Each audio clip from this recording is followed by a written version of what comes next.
let us go on. Let me continue with Elizabeth Warren on Bloomberg today. Cut 15, go. Is there room for private health insurance in your vision of the ideal American healthcare system? So let's start with the battle we're having right now and talk about the things we need to be doing, because I don't want to lose sight of this. Okay. It's good to talk about our overall goal, and here's our overall goal. This is what distinguishes Democrats from Republicans. Democrats believe health care is a basic human right, and we fight for basic human rights. Our obligation is to make sure that everybody gets coverage at the lowest possible cost to all of us. So what does that mean? Right now, it means fighting the Republicans who are trying to sabotage the Affordable Care Act. Isn't it amazing, these politicians? You see, ladies and gentlemen, health care is a right. Low-cost health care is a right. And how do we get it? By defeating the Republicans.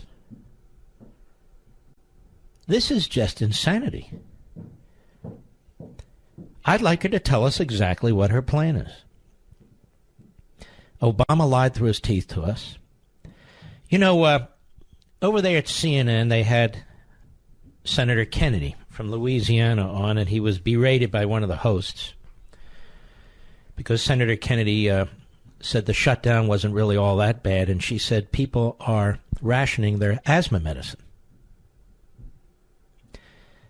You see, the people at CNN don't live in the real world. They really ought to travel the country. First of all, they ought to see all the great things that are going on in this country.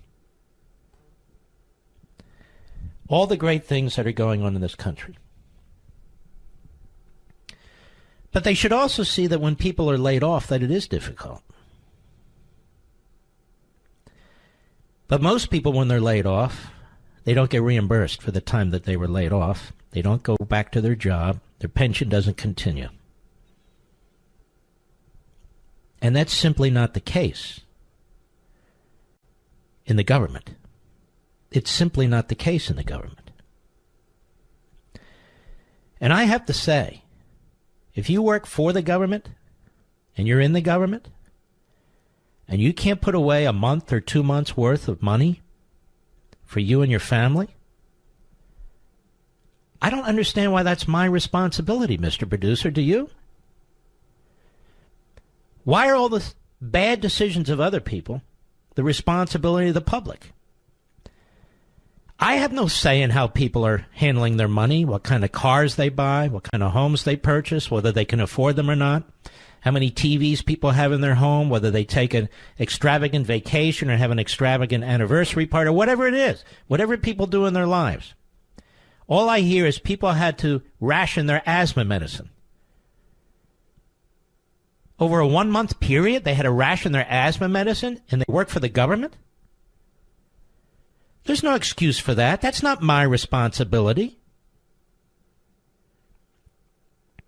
It's like I told you when my ancestors came to this country, and most of yours. Ration asthma medicine. You're a free people. You're a free people. You work for the government. You can't put a little bit of money away to pay for your asthma medicine? I have asthma medicine. Cost me $150 a month. $150 a month. The insurance covers like over $200 of it. And I have it here. You're telling me people don't have $150 a month who work for the government? Who are subsidized in ways that people in the private sector are never subsidized? I'm asking you, CNN, is that your story and you're sticking to it? I'd be embarrassed to be an example like that on CNN. I know of very few people. I'm not talking about people who inherit a lot of money. I know very few people who were born with silver spoons in their mouths. The vast majority of Americans were not. Hence the middle class. Some people are more responsible than others. And it doesn't mean because the quote-unquote government is shut down for 35 days and they don't deduct weekends and national holidays and all the rest of it, but I'll play along. It doesn't mean that all of those people who can't afford their asthma medicine, they have to ration it, have conducted themselves the way that they should.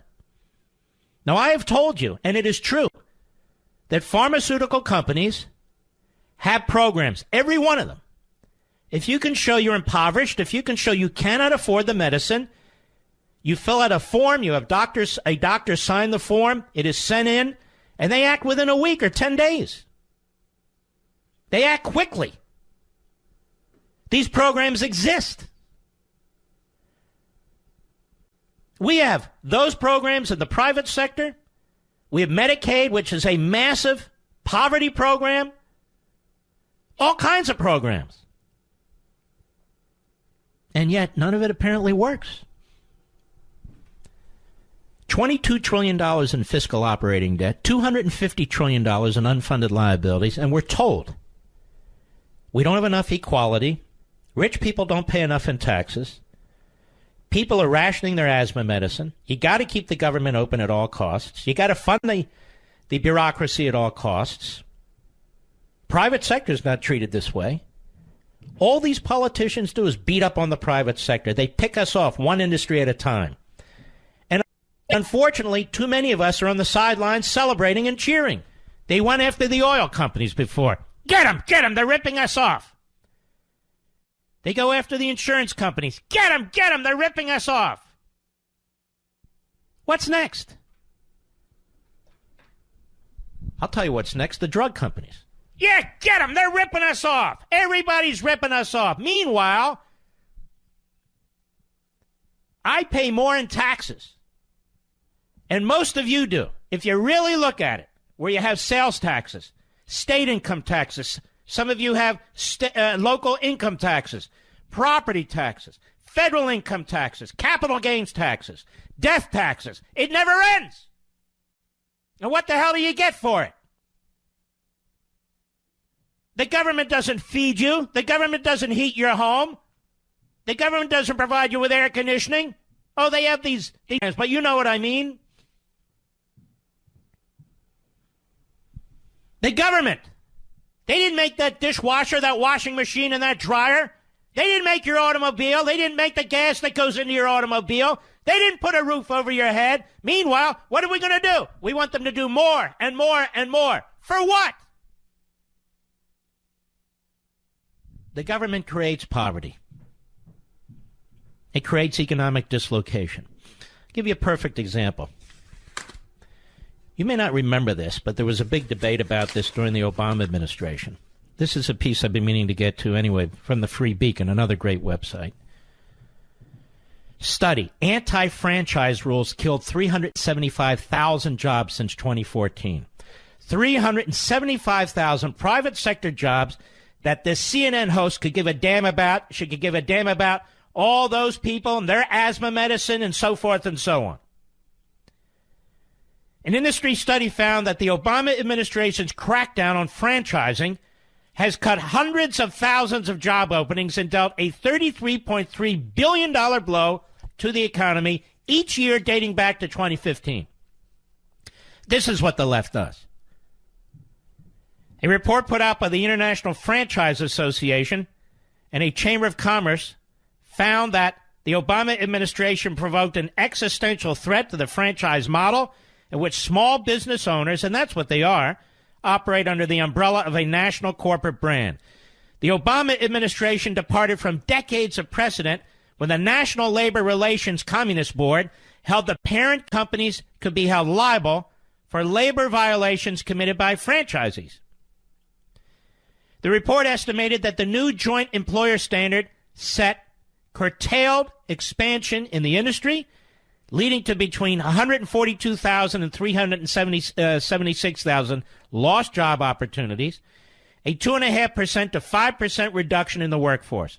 All of this economic cost was predictable and avoidable, IFA spokesman Matthew Haler said. Franchise owners have incurred significant losses. Now, we can go on. They don't give a damn. They're on to their next project on the left. Look at all the people who lost their jobs. Look at all the job opportunities lost.